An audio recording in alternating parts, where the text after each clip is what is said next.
Hello बच्चों।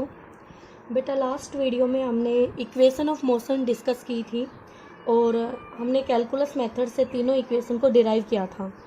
आज हम वही तीनों इक्वेशन ग्राफिकल मेथड से करेंगे। और जैसे मैंने आपको पहले बताया था कि इक्वेशन ऑफ मोशन बहुत ही इम्पोर्टेंट टॉपिक है आपका एग्ज़ाम के पॉइंट ऑफ व्यू से, और कैलकुलस मेथड और ग्राफिकल मेथड दोनों ही इम्पोर्टेंट है। एग्ज़ाम में आपसे किसी भी मेथड से पूछा जा सकता है। अगर उसने मेथड शो नहीं किया है, गिवन नहीं है, तो आपकी चॉइस होगी आप जिस भी मेथड से करना चाहे। ठीक है, तो देखिए बेटा, यहाँ पर ग्राफिकल मेथड कर रहे हैं हम, तो हम ग्राफ यूज़ करेंगे इसमें। तो हमने लिया है वेलोसिटी टाइम ग्राफ। हमें एक्सेलरेटेड मोशन के लिए, यूनिफॉर्मली एक्सेलरेटेड मोशन के लिए 3 इक्वेशन से डिराइव करनी है, जिससे हम किसी भी बॉडी का मोशन डिस्कस कर सके जिसमें वो बॉडी यूनिफॉर्मली एक्सेलरेटेड हो। ठीक है, अगर नॉन यूनिफॉर्म एक्सेलरेशन से कोई बॉडी मोशन शो कर रही है तो वहाँ ये तीनों इक्वेशंस आपकी वैलिड नहीं होंगी, वहाँ ये फेल हो जाएंगी। तो बेटा तीनों इक्वेशन कौन कौन सी है आपको पता है। Displacement time relation, velocity time relation, displacement velocity relation. ठीक है, तो ये तीनों मैंने आपको बताई थी। अब देखिए, इसमें हमारे पास वेलोसिटी टाइम, ये वेलोसिटी और टाइम में ग्राफ है। ये आपका टाइम है एक्स एक्सिस पर और ये आपका वेलोसिटी है वाई एक्सिस पर। तो यहाँ पर एक स्ट्रेट लाइन हमने दिखाई है, और मैं पहले बता चुकी हूँ आपको कि स्ट्रेट लाइन का जो स्लोप होता है वो एक कांस्टेंट होता है। आप किन्हीं भी 2 पॉइंट के बीच में देख लेना, स्लोप आपको सेम मिलेगा। तो वेलोसिटी टाइम ग्राफ का जो स्लोप होता है वो हमें एक्सेलरेशन देता है, यानी इसका स्लोप कांस्टेंट है तो इसका एक्सेलरेशन भी कांस्टेंट है। इसका मतलब ये ग्राफ आपके इस मोशन को वेरीफाई करता है, यानी ये ग्राफ आपका यूनिफॉर्मली एक्सेलरेटेड मोशन के लिए वैलिड है। ठीक है बेटा, तो यहाँ पर करना क्या है, हमने इनिशियल 0 टाइम पर, यहाँ 0 है स्टार्टिंग में, तो बॉडी की कोई इनिशियल वेलोसिटी ले ली u, यानी कि वो 0 वेलोसिटी पे नहीं है, इनिशियल वेलोसिटी हमने यहाँ मानी हुई है। तो जो आपने इनिशियल टाइम लिया वो 0 ले लिया। ठीक है बेटा, इससे थोड़ा इजी हो जाएगा हमारा, और कुछ नहीं है। 0 टाइम पे इनिशियल वेलोसिटी हो गई आपकी u। t टाइम पर बेटा बॉडी b पॉइंट पर पहुंच गई है आपकी, और वेलोसिटी है उसकी v। ठीक है, हाँ जी बेटा, तो देखिए इनिशियल टाइम 0 टाइम पे वेलोसिटी u है, इनिशियल वेलोसिटी बेटा, और फाइनल टाइम हमने यहाँ t लिया है जो टाइम एक्सिस पे d पॉइंट शो कर रहा है आपका, और इस टाइम पे बॉडी आपकी b पॉइंट पर पहुंच गई है। देखो ये बॉडी का मोशन शो हो रहा है, बॉडी ऐसे चल रही है, तो किस टाइम पे कितनी वेलोसिटी है वो आपको पता चल जाएगी यहाँ से। ओके बेटा, तो यहाँ फ्रॉम ग्राफ जो भी नॉलेज हमें मिलती है वो नॉलेज हमने यहाँ पे नोट कर ली पहले, ताकि आगे फिर हमें बार बार दिक्कत ना आए। तो पहले ही हमने सारा डाटा अपना लिख लिया है। तो बेटा देखना यहाँ से ओ ए पॉइंट, यानी कि ये जो है आपकी ये, अब देखो वेलोसिटी एक्सिस है तो वेलोसिटी लाइन पे वेलोसिटी होगी बेटा, तो ओ ए जो है आपका वो यू इनिशियल वेलोसिटी को रिप्रेजेंट कर रहा है, और ओ ई आपका v वेलोसिटी को रिप्रेजेंट कर रहा है, फाइनल वेलोसिटी। और ये टाइम इंटरवल ओ डी यहाँ से लेके यहाँ तक t टाइम हो गया, तो ये टाइम टेकन आपको शो हो रहा है ओ डी।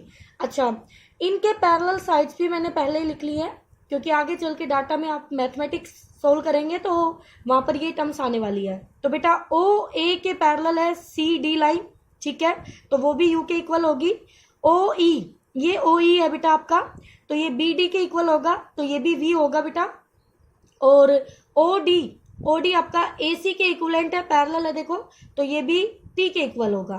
ठीक है, तो यहाँ पर हमें सभी की वैल्यूज मालूम है, बट हमें बी सी की वैल्यू नहीं पता है। तो क्या हमें बी डी मालूम है, क्या हमें सी डी मालूम है? यस, तो बी डी में से सी डी माइनस करके हम बी सी निकाल लेंगे, तो बी सी हो गया B D minus C D, तो v माइनस यू। तो यहाँ से बेटा हमने सारी टर्म्स फाइंड आउट कर लिया ग्राफ से।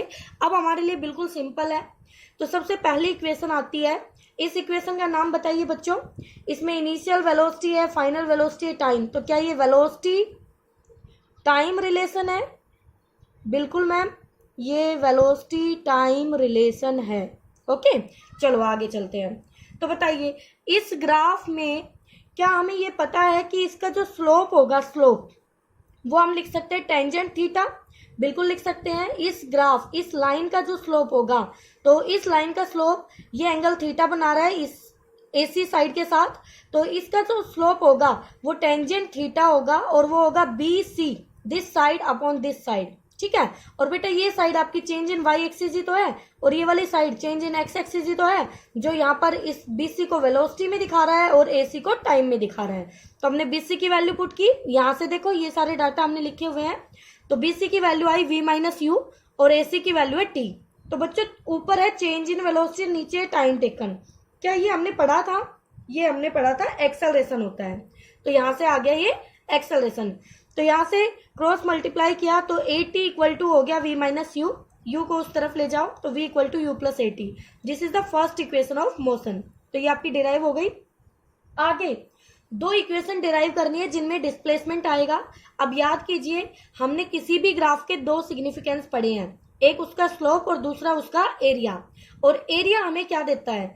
अब पहले यहाँ पर थोड़ी सी ये नॉलेज देख लीजिए अपने लिए कि स्लोप तो आपको पता है कि VT ग्राफ का स्लोप, ये बेटा VT ग्राफ के बारे में बात हो रही है, ठीक है। ये थोड़ी सी इससे हटके इससे रिलेटेड ही है, बट देखिए ध्यान से, VT ग्राफ की बात कर रहे हैं। तो VT ग्राफ का स्लोप भैया हमें देता है एक्सेलरेशन, और VT ग्राफ का एरिया हमें देता है डिस्प्लेसमेंट। अब आप सोच रहे होंगे मैम कैसे देता है? तो देखिए बेटा, VT ग्राफ का जो स्लोप होता है तो वो y axis upon x axis, और y पे आता है v डेल्टा v और x पे आता है डेल्टा t। तो क्या यही होता है? तो यही स्लोप है, यही एक्सेलरेशन है, इसलिए स्लोप ने क्या दे दिया? एक्सेलरेशन। अब एरिया हमें डिस्प्लेसमेंट कैसे देगा वो और देख लीजिए। यहां से ये ट्रायंगल देखो ध्यान से, इस ट्रायंगल का एरिया क्या लिखोगे बेटा? आप लिखोगे हाफ बेस कौन है इसका? टाइम, ठीक है बच्चों, टाइम इनटू में इसका परपेंडिकुलर कौन है? वेलोसिटी। आप वेलोसिटी लिख लो, लिख दिया हमने वेलोसिटी।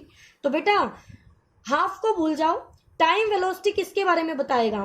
टाइम वेलोसिटी हमें देता है डिस्प्लेसमेंट, क्योंकि वेलोसिटी होती है डिस्प्लेसमेंट अपॉन टाइम। तो वेलोसिटी की तरफ टाइम भेजोगे तो वो किसके इक्विवेलेंट आता है? डिस्प्लेसमेंट। तो क्या यहां से मैं कह सकती हूँ कि जो एरिया है वो किसके इक्विवेलेंट हो जाएगा? डिस्प्लेसमेंट के इक्वल हो जाएगा। बोलो बच्चों। अब बेटा ये मत सोचना कि मैम एरिया होता है लेंथ इंटू में ब्रेड्थ। वो लेंथ इंटू में ब्रेड्थ तभी तो होता है जब कोई आपको ऐसे कोई आकृति दी जाए और उसकी ये लंबाई, ये वाली साइड भी और ये वाली साइड भी मीटर और मीटर में दी जाती है, तभी तो उसका एरिया मीटर स्क्वायर बनता है। लेकिन यहाँ पर एक साइड वेलोसिटी है, एक साइड टाइम है, तो उसका एरिया टाइम इंटू वेलोसिटी, और टाइम इंटू वेलोसिटी हमें डिस्प्लेसमेंट के इक्विवेलेंट हमें पता है।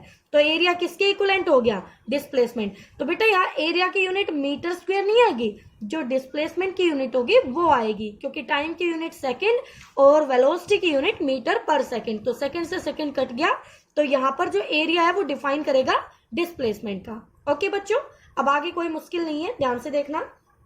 तो यहाँ पर हमने कहा कि गिवन कर्व है और हम एक इक्वेशन निकाल चुके हैं स्लोप के सिग्निफिकेंस से, और दूसरा हम डिस्प्लेसमेंट का एरिया का सिग्निफिकेंस यूज करते हैं। अब बेटा एक बार देखना इधर, ये जो लाइन आप देख रहे हैं, ये लाइन, इस लाइन के अंडर ये वाला एरिया आता है पूरा, ठीक है, सभी को दिख रहा होगा, ये एरिया कवर हो रहा है। जो टाइम एक्सिस और AB लाइन के बीच में एरिया आ रहा है वो पूरा एरिया, इस एरिया को दो तरीके से निकाला जाएगा। एक बार तो इस एरिया को दो टुकड़े में तोड़ के एरिया ऑफ दिस ट्रायंगल और एरिया ऑफ दिस रेक्टेंगल, तो इससे हमें एक इक्वेशन मिल जाएगी। और दूसरी बार एरिया ऑफ ट्रेपेजियम, ये एरिया ऑफ ट्रेपेजियम पूरी आकृति का एरिया। और ट्रेपेजियम का एरिया कैसे निकाला जाता है बेटा? ट्रेपेजियम होती है ऐसी आकृति जिसमें दो साइड्स आपको पैरेलल मिल जाए और बाकी दो साइड्स कैसे भी हो, तो वो ट्रेपेजियम होता है। तो उसका एरिया क्या होता है? उसका एरिया का फॉर्मूला होता है 1/2 into sum of parallel side, यहाँ parallel side this side and this side है, ठीक है, और इनटू में परपेंडिकुलर डिस्टेंस बिटवीन देम, तो ये डिस्टेंस आ जाएगा इनके बीच का। तो बेटा आपको यही दोनों, एक बार पूरा एरिया ट्रेपेजियम का पुट करना है, एक बार दो आकृति का डिवाइड करके तब पुट करना है, तो दोनों रिलेशन हमें मिल जाएंगे हमारे लास्ट वाले। तो देखिए कैसे मिलेंगे। S is equal to u t plus half a t square के लिए हमने किया area of O A B D equal to area of this triangle plus area of this rectangle. ठीक है, तो ट्रायंगल का एरिया हो गया हाफ बेस इंटू परपेंडिकुलर, तो हाफ बेस इंटू परपेंडिकुलर, और रेक्टेंगल का एरिया हो गया this side into this side. तो ये हो गया बेटा। अब इन सभी की वैल्यूज आपने ऊपर जो फाइंड आउट की हुई है वहां से पुट कर लीजिए। ये सारी वैल्यूज आपको यहाँ से पुट करने के बाद अब देखिए यहाँ से AC की वैल्यू T, BC की value V minus you, OA की वैल्यू U, OD की वैल्यू T। अब मुझे यहाँ पर UT मिल गया, ठीक है, मुझे V माइनस यू नहीं चाहिए बेटा। तो ऊपर से देखिए फर्स्ट इक्वेशन को, क्या V माइनस यू AT के इक्वल है? बिल्कुल है। तो V माइनस यू को रिप्लेस कर देंगे AT, तो T पहले ही है तो क्या है AT स्क्वायर हो जाएगा। यस मैम, तो S is equal to UT plus half AT square आ जाएगा आपके पास। ठीक है बच्चों, अगले लास्ट इक्वेशन के लिए क्या होगा बेटा, डायग्राम पीछे चला गया है बच्चों। तो डायग्राम के लिए मैं फटाफट से आपको थोड़ा सा हिंट देने के लिए यहाँ पे ड्रॉ कर देती हूँ ताकि आपको कंफ्यूजन ना हो। ये आपकी टाइम एक्सिस थी, ये वेलोसिटी एक्सिस थी, और यहाँ से ए बी लाइन ली थी आपने, और ये यहाँ पर सी पॉइंट पे कट कर रही थी, ये डी पॉइंट पर थी, ये ओ था आपका, यहाँ इनिशियल वेलोसिटी यू थी, और यहाँ ई पॉइंट है, और फाइनल वेलोसिटी वी थी, और यहाँ टाइम टेकन टी था। अब देख लीजिए बेटा, मैंने सारे पॉइंट्स दिखा दिए आपको। तो अब इसमें क्या कह रहा है, थर्ड इक्वेशन के लिए v square minus u square equal to 2as के लिए तो हमने पूरा एरिया ले लिया इस ट्रेपेजियम का। तो वही मैंने फॉर्मूला अभी आपको बताया था, 1/2 सम ऑफ दिस साइड इनटू में perpendicular distance between two parallel side, दोनों पैरेलल साइड का। तो बेटा half OA plus BD into में AC, बेटा OA की वैल्यू U, BD की वैल्यू V, AC की वैल्यू T। बच्चों इस इक्वेशन में कहीं भी T नहीं है, तो फिर से फर्स्ट इक्वेशन को उठा के लाओ, V minus u equal to AT, तो यहाँ से T हो गया V माइनस यू अपॉन में A। इसको उठा के यहाँ पुट करो, पुट करने पे अब ये यहाँ से ध्यान से देखना, A को 2 के साथ ले आए, U प्लस V को V प्लस यू लिख दिया, कोई फर्क नहीं पड़ेगा बच्चों। तो V plus you, V minus you, A plus B, A minus B, A square minus B square, तो ये फॉर्मूला बन गया आपका। 2A को इधर भेज दिया, 2AS हो गया, V square minus u square. तो ये आपकी थर्ड इक्वेशन ऑफ मोशन आ गई बेटा, V square minus u square equal to 2AS। एक नोट है बच्चों, अगर कोई बॉडी यूनिफॉर्मली एक्सेलरेटेड हो, यूनिफॉर्म एक्सेलरेशन से चल रही हो, और आपको एवरेज वेलोसिटी निकालना हो, तो आपको फॉर्मूला याद होगा डिस्प्लेसमेंट अपॉन में टाइम टेकन। लेकिन जब एक्सेलरेशन यूनिफॉर्म हो तो आप ये वाला फॉर्मूला भी लगा सकते हैं। अगर आपको इनिशियल वेलोसिटी और फाइनल वेलोसिटी पता है तो सीधा उनका सम करके 2 से डिवाइड करके आप एवरेज निकाल सकते हैं। ठीक है बेटा, तो ये कर लीजिएगा अच्छे से आप।